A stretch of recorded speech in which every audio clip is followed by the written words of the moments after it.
Zaman dulu tuh penuh dengan cinta, hormat, doa. Nah, saya minta doa dari anak-anak saya. Apakah saya mengetahui bahwa orang yang ngajar doanya dikabul? Nih rahasianya. Enggak. Yang saya tahu adalah kalau doanya orang-orang yang berdoa itu dilaksanakan di majelis ilmu pada saat dia menuntut ilmu, itulah dia sebaik-baiknya doa. Jadi saya minta sama yang lagi belajar, doain Ustadz, doain Ustadz, doain Ustadz. Jadi termasuk cara saya pakai cara itu.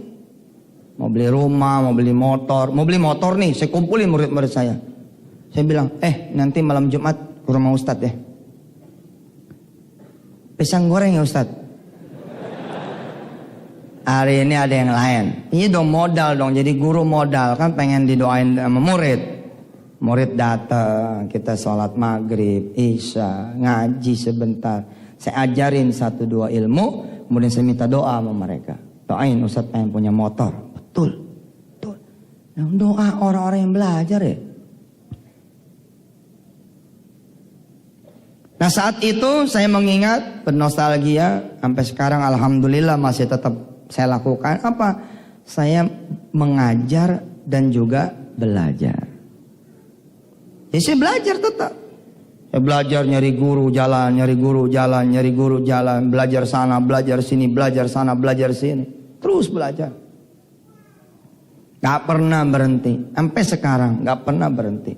Dan tidak ada aib buat saya belajar. Belajar apapun itu. Orang-orang mengira, Ustadz Yusuf tuh jago banget. Enggak, banyak kekurangannya. Karena itu, peluang saya buat belajar banyak banget. Kemarin alhamdulillah masuk 1 staf.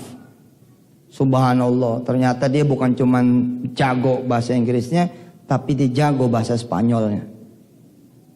Padahal doa saya di dalam sujud-sujud saya diantaranya adalah Allahumma ja'alni, ya Allah maja'alna jami'an min ahli lughah.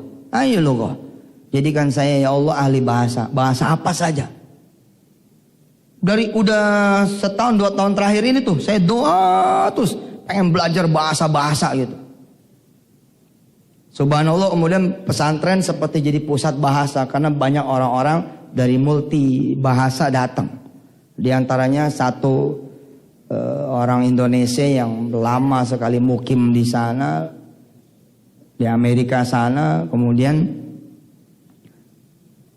dia menjadi salah satu staf di kuliah online.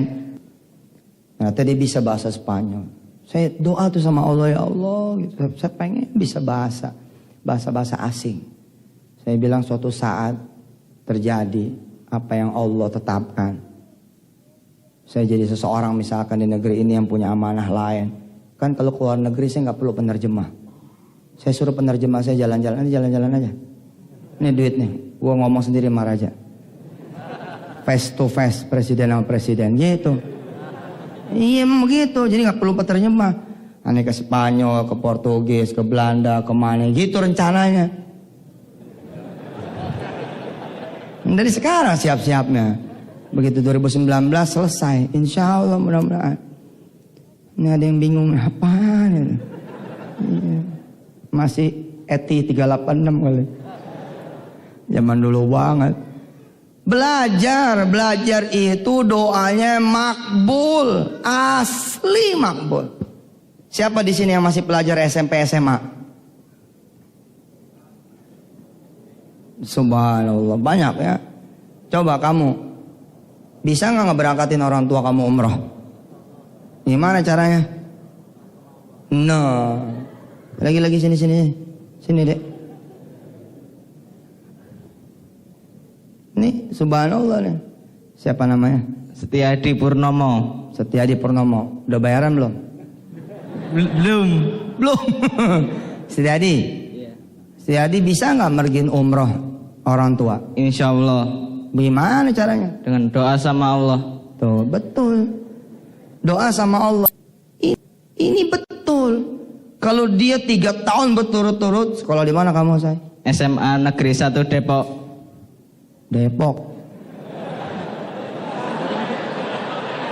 Bogor. Jakarta. Sleman. Kalau kamu Setiadi doa terus sama Allah supaya bisa mergin umroh orang tua, jadi juga orang tua umroh. Tersisa berapa tahun di SMA? 2 tahun. Lo gitu jangan naik dulu di. Biar agak lamaan gitu loh doanya. Di 2 tahun kamu doa terus doa. Ya supaya bisa ngeberkati orang tua umroh. Pasti bisa. Yakin gak di? Yakin? Oh, subhanallah. Allahu Akbar. Ya silakan deh. Betul. Percaya nggak kalau dia tambahin lagi doanya? Lewat saya ya Allah. Kebukti itu. Ada weh jalannya. Misalkan Setiadi lagi jalan keserempet orang. Patah kakinya. Orang kasihan. Diangkat jadi anak.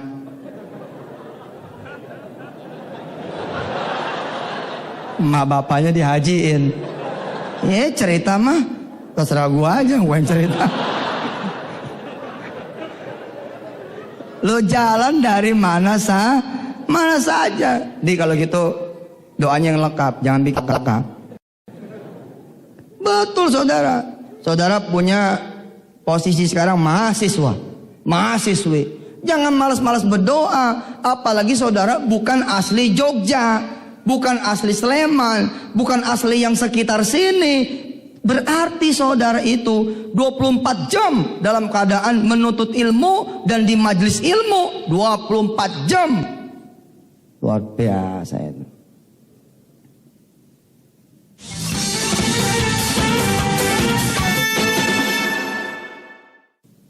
Mengapa orang-orang yang keluar negeri itu relatif lebih sukses? Pertama dari durasi perjalanan. Dia beda dihitung sama orang-orang yang terdekat. 1 jam nyampe pulang. Di rumah lain lagi, udah lain lagi. Hadisnya juga begitu.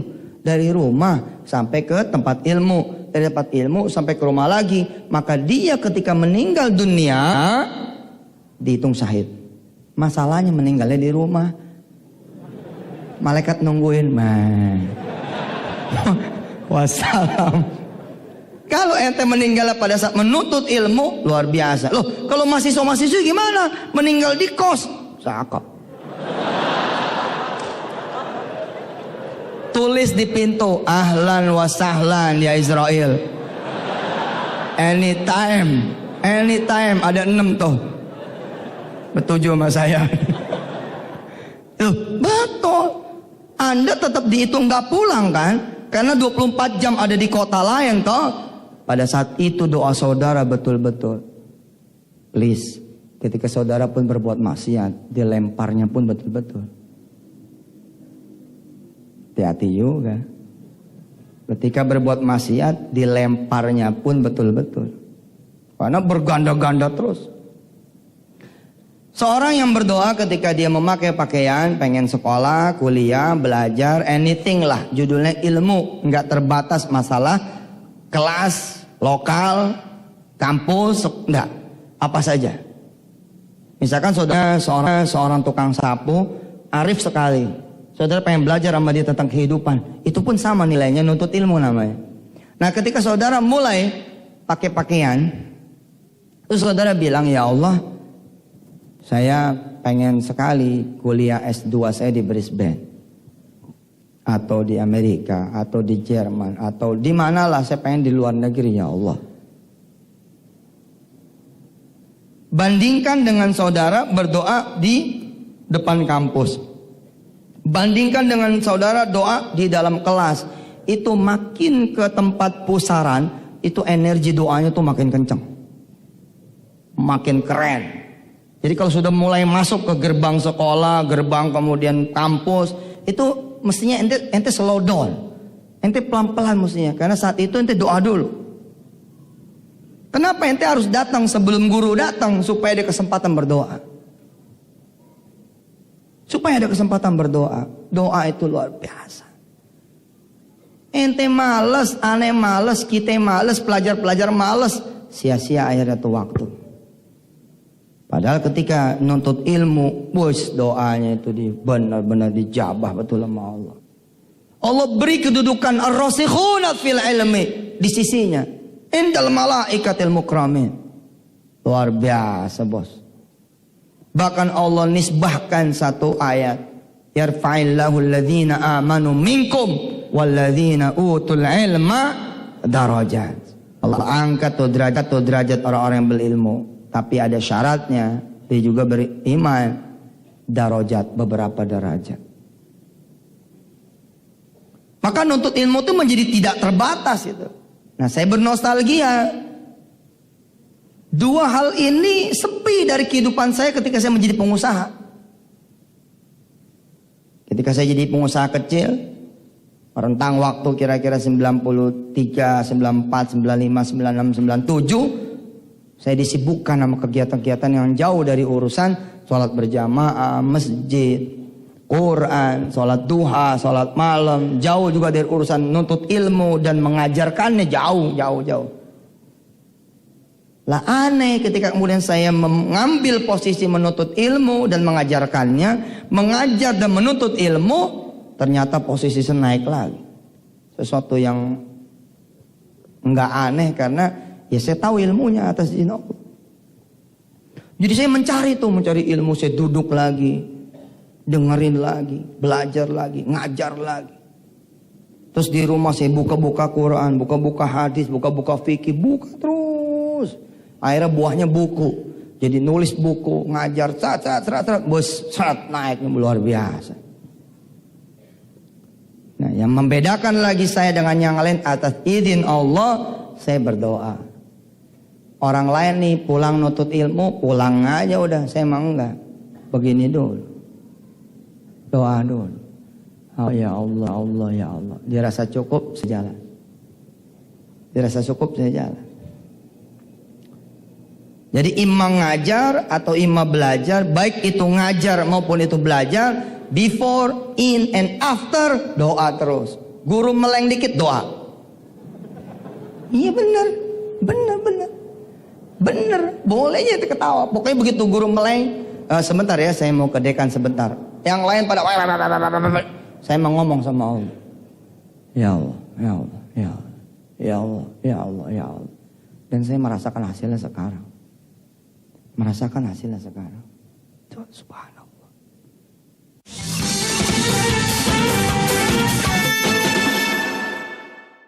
Amal soleh itu beda, bos, dengan buah-buahan. Amal soleh itu langsung berbuah. Kalau biji-bijian dari buah-buahan atau tanam-tanaman, ente perlu waktu. Tapi kalau namanya amal soleh, baru niat udah berbuah. Baru niat nih, ya Allah saya besok mau kuliah, tapi malam ini saya pengen makan enak. Kirimin dong biar enak nih besok. Belum jajal pasti, makanya ketawa. Jajal coba, jajal. Nggak dikasih sama Allah, tuman. Nggak mungkin nggak dikasih, dia yang punya kok. Asal ente bener mintanya dikasih. Ya jangan cuma timbang makan enak. Ente minta warungnya, dikasih betul. Ya Allah tuh, Allah luar biasa. Subhanallah. Ada satu warung di pinggir IAIN, di balik tembok zaman dulu saya kuliah. Saya berdoa sama Allah, ya Allah saya nggak mau bayar tuh di situ, nggak mau bayar. Saya lagi nuntut ilmu, tanggung dong makannya. Iya kan situ nggak berdoa, kan nggak minta tanggungan makan, nggak minta tanggungan transportasi. Lah saya minta tanggungan. Alhamdulillah Ji, alhamdulillah ada aja jalan. Ada aja teman yang bayarin apa segala macam, nggak ada teman catet.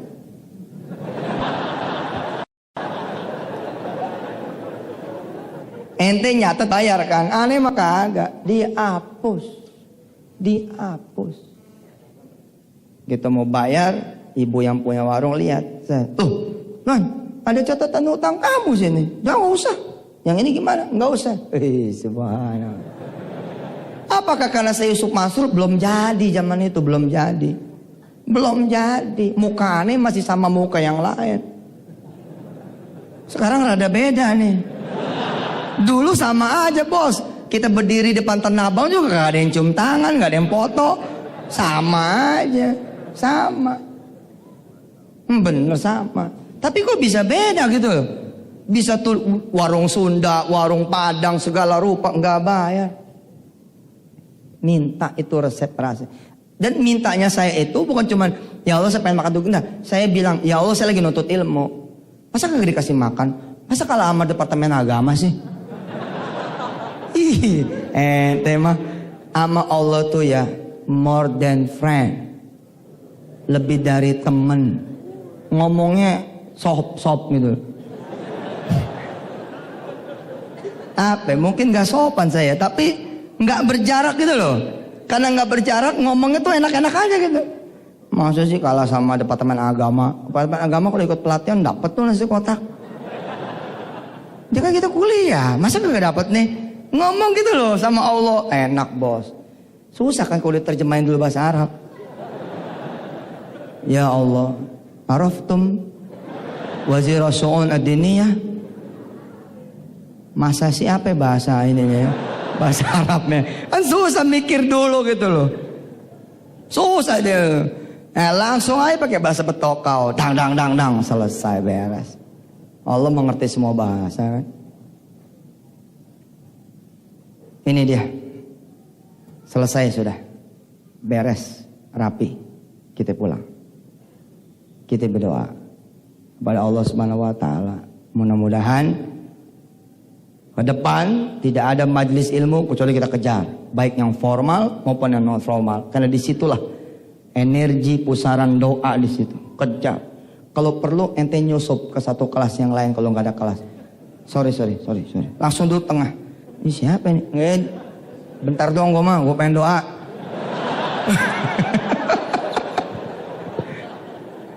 Saya kalau sebagai guru bisa, Sat. Kalau saya sebagai guru bisa. Saya masuk ke kelas lain. Kelasnya si Mulyadi, kelasnya si Zainuddin. Betul saya masuk tuh. Mun, sorry Mun. Aneh masuk sebentar. Iya, ada apa Sub? Minta didoain nih. Woi langganan tuh. Ayo daminin. Itu. Mul temenannya. Sekarang dia ngelihat bedanya. Subhanallah. Ya tentu semua izin Allah. Dari mana saja, tapi saya yakin yang ini pun juga pengaruh ke episode saya sekarang ini. Pengaruh, subhanallah. Kalaupun pengajian kita ini dianggap selesai, esensinya sudah dapat. Itu dia esensinya. Jadi sekarang gagap gempita kalau belajar. Nah, lah, terus gimana kalau kemudian Anda butuh, gitu kan? Seperti saya butuh 24 jam, ya belajarnya jangan putus. Emang ngerjain PR bukan belajar? Kan belajar. Sebelum ngerjain, doa. Ya Allah, ya Allah, ya Allah. Gitu. Habis ngerjain PR, ya Allah, ya Allah, ya Allah. Ya terserah apa yang menjadi doanya. Misalkan ente ngelihat orang tua berantem, ente doa jadi anak. Ya Allah ganti nih bapak nih, kacau. Emak disakitin melulu nih. Ya terserah aja, doa ente yang doa kan. Allah akan memberikan yang terbaik. Yang diganti bukan fisiknya, tapi hati bapak diganti. Diganti. Subhanallah, tuh hebat. Orang tua kalau pengen minta doa dari anak, ya kalau pengen minta doa dari anak, ini saya berlaku juga nih sama Wirda nih. Beberapa waktu yang lalu lah, sekarang saya agak jauh lagi dari Wirda ya. Dulu kalau saya mau minta doa dari Wirda, apa yang saya lakukan? Saya kasih buku dulu. Kak, bismillah, baca. Apakah saya menyuruh dia baca? Bukan. Di tengah baca saya bilang, Kak, doain papa dong. Why? Kenapa? Tahu sekarang rahasianya? Karena orang yang menuntut ilmu, doanya dikabul Allah. Anak biasa sama anak senang nuntut ilmu beda.